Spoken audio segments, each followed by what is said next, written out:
नमस्कार, अस्सलाम वालेकुम, सत श्री अकाल दोस्तों। कैसे हो आप लोग? जहां भी हो आप लोग बहुत अच्छे हो। आज हम लोग देखेंगे हिंदी पेडागोजी 16 दिसंबर 2021 को जो ऑनलाइन पेपर हुआ था उसको चित्र के माध्यम से देखेंगे और सारी विषय वस्तु को समझेंगे। आप लोग देख रहे हैं सत्यम एकेडमी। आइए चलते हैं क्वेश्चन नंबर 1 की तरफ। क्वेश्चन नंबर 1 में एक भाषा शिक्षिका अपनी कक्षा की शुरुआत सामान्यतः कुछ निश्चित परिस्थितियां देकर, कुछ प्रश्न प्रस्तुत कर, अपने अनुभव साझा कर आदि द्वारा प्रस्तुत करती है। इसे क्या कहा जाता है? आप चित्र के माध्यम से देखिए कि एक शिक्षिका जो है ये अपनी परिस्थितियाँ को, अपनी स्थिति को जब किसी विषय वस्तु को छात्रों के सामने प्रस्तुत करेगी तो ये शिक्षिका पठन से पूर्व पहले कार्य करके आएगी, तब जाकर इनके सामने प्रस्तुत करेगी और इन्हें अच्छा से अनुभव साझा करके इनको सारे विषय वस्तु के साथ कनेक्ट करके अच्छा से पढ़ा पाएगी। ये चलते हैं क्वेश्चन नंबर 2 की तरफ। प्राथमिक स्तर पर पठन योग्यता का आकलन करने के लिए निम्नलिखित में से कौन सा विकल्प सबसे अधिक उपयुक्त है?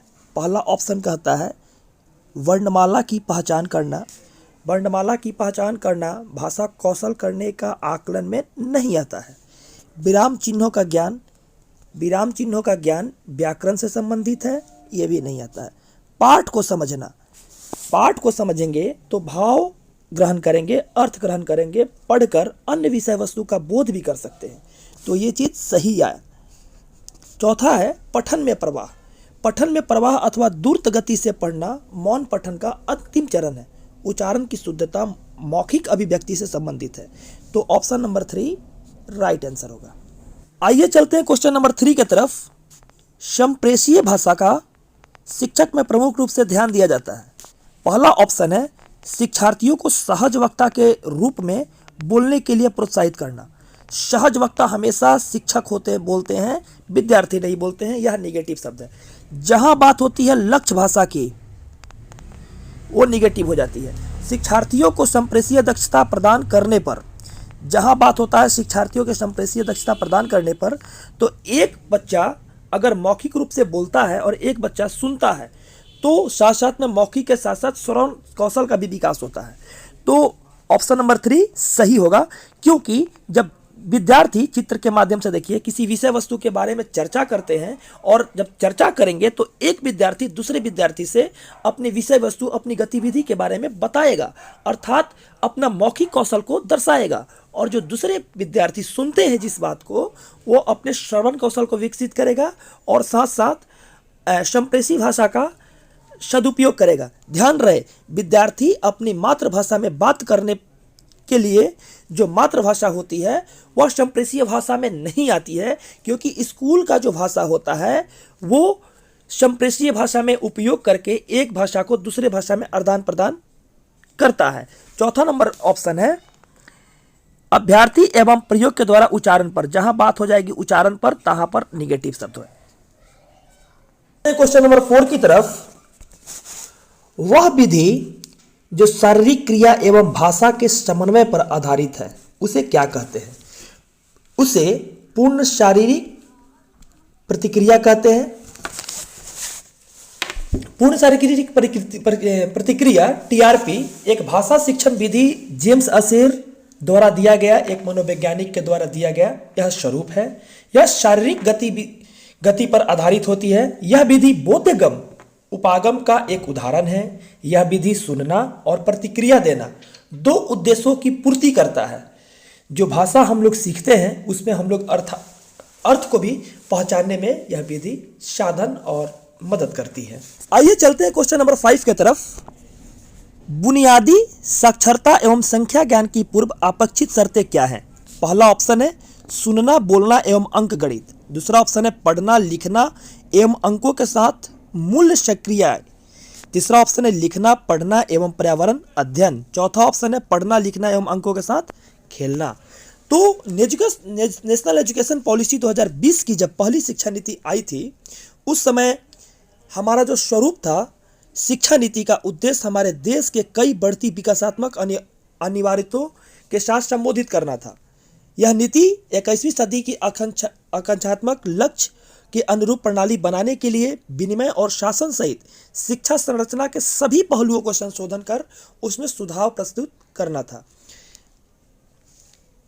नई शिक्षा नीति का लक्ष्य जो था, पढ़ने लिखने जोड़ घटाव विकासात्मक ज्ञान की बुनियादी योग्यता पर जोर दिया जाएगा। बुनियादी साक्षरता और संज्ञानात्मक ज्ञान की प्राप्ति को सही ढंग से सीखने के लिए अत्यंत जरूरी एवं पहली आवश्यकता को मानते हुए नेशनल एजुकेशन पॉलिसी 2020 में मानव संसाधन विकास मंत्रालय MHRD द्वारा बुनियादी साक्षरता और संज्ञानात्मक ज्ञान पर एक राष्ट्रीय मिशन की स्थापना किए जाने के विशेष स्वरूप को जोड़ दिया गया था, जिसमें बच्चे को पढ़ना लिखना एवं अंकों के साथ मूल प्रवृत्ति संख्याओं के साथ सक्रिय रूप से जोड़ना था।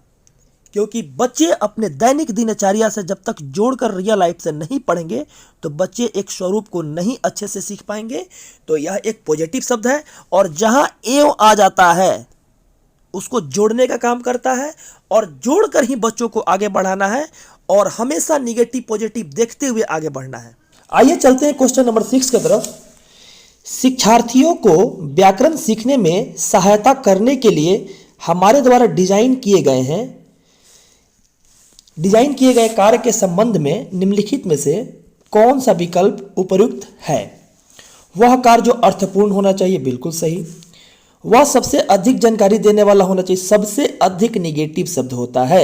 वह कार्य अध्यापक के दृष्टिकोण से, हमको हमेशा छात्र केंद्रित चलना है, अध्यापक के दृष्टिकोण से नहीं चलना है। उसका कोई सामाजिक उपयोग नहीं होना चाहिए। जब तक सामाजिक उपयोग नहीं होगा तब तक हम लोग छात्र को जोड़कर कैसे पढ़ाएंगे और जोड़कर कैसे आगे बढ़ने का मौका देंगे। आप चित्र के माध्यम से देखिए कि जब बच्चे एक दूसरे के साथ कम्बिनेट करते हैं, एक दूसरे के साथ बातचीत करते हैं, एक दूसरे के साथ संपर्क में आते हैं तो काफ़ी कुछ सीखते हैं। तो जितना क्वेश्चन है सारे क्वेश्चन को हम लोग चित्र के माध्यम से देखेंगे और चित्र के माध्यम से समझकर आगे बढ़ेंगे। चलते हैं क्वेश्चन नंबर 7 की तरफ। व्याकरण अनुवाद विधि में नहीं है। ऑप्शन में दिया हुआ है नहीं है, हमको यह देखना है। मातृभाषा द्वारा सीखने को बढ़ावा देना पॉजिटिव है। व्याकरण को महत्व देना पॉजिटिव है क्योंकि अनुवाद का बात होता है। विद्यार्थी को संप्रेषण कौशल का संवर्धन करना ये गलत है, ये गलत है। विद्यार्थी को भाषा के धारा प्रवाह प्रयोग करने में मनाना, मतलब देखिए जहाँ विद्यार्थी की बात होती है तहाँ पॉजिटिविटी की बात होती है। जहाँ पॉजिटिविटी की बात होती है तहाँ विद्यार्थी पॉजिटिव रहकर एक दूसरे के साथ चर्चा परिचर्चा करते हैं। अनुवाद विधि में शिक्षार्थियों को व्याकरणीकरण नियमों के आधार पर अगर देखा जाए और भाषा के अन्य भाषा विज्ञान में अगर समझाया जाए तो इसके साथ मातृभाषा के साथ लक्ष्य भाषा में होने वाली अनुवाद प्रक्रिया को भी समझाया जाता है। इस विधि में लेखन कौशल का अधिक महत्व दिया जाता है। यह विधि निगारात्मक विधि का अनुसरण करती है। ऑप्शन नंबर 2 सही होगा, 3 सही होगा। आइए चलते हैं क्वेश्चन नंबर 9 की तरफ। निम्नलिखित में कौन सा विकल्प पठन पूर्व गतिविधि के लिए सहायक है? पहला ऑप्शन है पाठ्य सामग्री का अनुवाद करना, अनुमान लगाने का कार्य, शिक्षार्थियों को पाठ्य सामग्री का संश्लेषण करने के लिए कहना, व्याकरणीकरण संरचनाओं का शिक्षण। तो सहायक बोला है तो पाठ्य सामग्री का अनुवाद करना ये गलत हो जाएगा, सीमित हो जाएगा। शिक्षार्थियों का अनुमान लगाना, अगर कल्पना करने के लिए बच्चा को कहेंगे तो बच्चा पॉजिटिविटी की कल्पना करेगा। शिक्षार्थियों को पाठ्य सामग्री का, देखिए कोई भी सारांश नहीं कर सकते हैं, मतलब उसका सारांश करना, व्याख्या करना ये गलत हो जाएगा। व्याकरणीय जहाँ पर बात आती है तहाँ पर उस चीज़ को भी गलत निगेटिव इफेक्ट पड़ता है, इसलिए ऑप्शन नंबर 2 सही होगा। चलते हैं क्वेश्चन नंबर 10 की तरफ। किसी पाठ सामग्री में अंतर्हित क्रियाओं और विचारों पात्र या दर्शक के रूप में स्वयं को रखकर लिखने संबंधी कार्य अंतर्गत आते हैं। इसका ऑप्शन होता है एक्स्ट्रापोलेटिव, किसी अन्य स्थान पर स्वयं को रखना। बोधगम्यता अलग हो गई, पाठ विश्लेषण अलग हो गया और भाषा विश्लेषण अलग हो गया। किसी अन्य के स्थान पर स्वयं को रखकर कार्य करने की स्थिति को ही कहते हैं।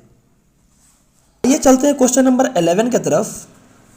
निम्नलिखित में से कौन सा सत्य नहीं है? ऑप्शन देखिए नहीं है। भाषा की कक्षा के लिए अच्छी पाठ्य पुस्तक, जहां अच्छी पाठ्य पुस्तक आता है वो नेगेटिव हो जाता है।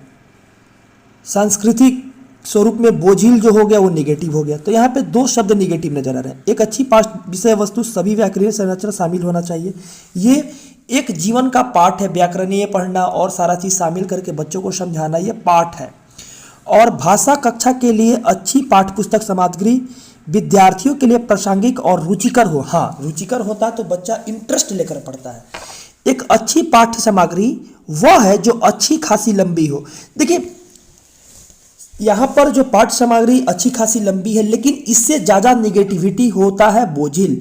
बोझिल जहां पर शब्द आता है वो नेगेटिविटी को शो करता है और ऑप्शन देता है नहीं है, तो ऑप्शन नंबर 1 के साथ जाएंगे। ये चलते हैं क्वेश्चन नंबर 12 की तरफ।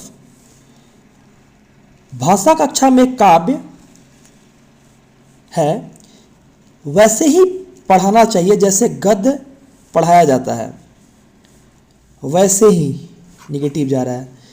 कवि का विस्तार से परिचय देने के बाद, विस्तार से परिचय क्यों देंगे भाई? समझने, सहारा करने और आनंद लेने के लिए है। देखिए जब तक बच्चा को समझाएंगे और उसको समझने के लिए अवसर देंगे और बच्चा को आनंदित करके पढ़ाएंगे तो बच्चा ज़्यादा प्रोत्साहित होकर पढ़ेगा और ज़्यादा कुछ सीखेगा। और बच्चा तभी सीखेगा जब बच्चा के साथ हम चर्चा परिचर्चा करेंगे और उसको मौका देंगे। कवि और कविता के बारे में अधिक है। देखिए कवि और कविता के बारे में अधिक है, ये गलत है। अधिक भी शब्द जो होता है निगेटिव हो जाता है। तो ऑप्शन नंबर 2 के साथ जाएंगे, सॉरी 3 के साथ जाएंगे। मित्रों आइए चलते हैं क्वेश्चन नंबर 13 की तरफ। क्वेश्चन नंबर 13 में एक भाषा शिक्षक विद्यार्थियों के आकलन के दौरान विद्यार्थियों के बारे में जानकारी संकलित करता है, अर्थात करती है। ठीक है, जब बच्चा क्लास के अंदर रहता है तो एक शिक्षक का होता है कि वो क्या कर रहा है ना कि बच्चा का आकलन करता है या करती है, जो भी है। इसके ऑप्शन में देखते हैं कि किस आधार पर वो आकलन करता है। तकनीकी, शब्दावली तथा भाषा के द्वारा प्रतिपुष्टि देने के लिए, ये तो गलत हो गया। शब्दावली हो गया जो ये गलत चीज़ हो गया, वो नहीं दे सकते। शैक्षणिक एवं शैक्षणिक पहलुओं से जुड़े विविध उपकरणों प्रविधियों के उपयोग करने के लिए। देखिए यहाँ पर जोड़ने का काम हो रहा है। यहाँ पर जोड़ने का जब काम होगा और जुड़े हुए विविधि के बारे में बात होगा तो वो पॉजिटिविटी शो करेगा। तो जहाँ पॉजिटिविटी शो करेगा वहाँ पर हम लोग पॉजिटिव मानेंगे। उनके निष्पादन के आधार पर उन्हें उत्कृष्ट, औसत एवं कमजोर श्रेणी में वर्गीकृत करने के लिए। यहाँ समावेशी शिक्षा की बात नहीं होती है, अलग अलग करने का बात हो रहा है, तो ये गलत हो जाएगा। भाषा की कक्षा में अधिक से अधिक, बार बार बोले हैं, अधिक से अधिक जो चीज़ मिलता है वो निगेटिव होता है। शिक्षण सहायक सामग्री का उपयोग के उद्देश्य के लिए, तो अधिक से अधिक क्यों करेंगे? जहाँ बच्चा को जोड़ने की बात आता है और बच्चा जब जुड़े विविध उपकरण के प्रविधि के द्वारा प्रयोग करके आगे बढ़ने के लिए सोचते हैं, ऑप्शन नंबर 2 के साथ जाएंगे। हमेशा बच्चा को जोड़ना है, हमेशा बच्चा को भगवान मानकर आगे बढ़ाना है। ये चलते हैं क्वेश्चन नंबर 14 की तरफ। क्वेश्चन नंबर 14 में पाठ्यक्रम के दौरान शिक्षार्थी की कठिनाइयों और उनके ज्ञान में रिक्तता तथा कौशल में कमियों को ज्ञात करने के लिए एक परीक्षण विकसित किया गया। उसे क्या कहते हैं? उसे कहा जाता है निगमनात्मक परीक्षण। ऑप्शन नंबर 4 होगा। निगमनात्मक परीक्षण का अर्थ है कि बालक अधिक संबंधित कठिनाइयों को पहचानना और कठिनाइयों को पहचानने के बाद उसे दूर करने के लिए एक उपागम सोचना। इसके सकारात्मक पहलू कक्षा के अंदर अनुत्तीर्ण छात्र, जो छात्र फेल हैं, उनकी अंदर भी कमी आएगी और लॉट्स ऑफ स्टूडेंट जो बैठे हुए हैं, जो छात्र फेल करते हैं, वो छात्र के फेल करने में भी कमी आएगी।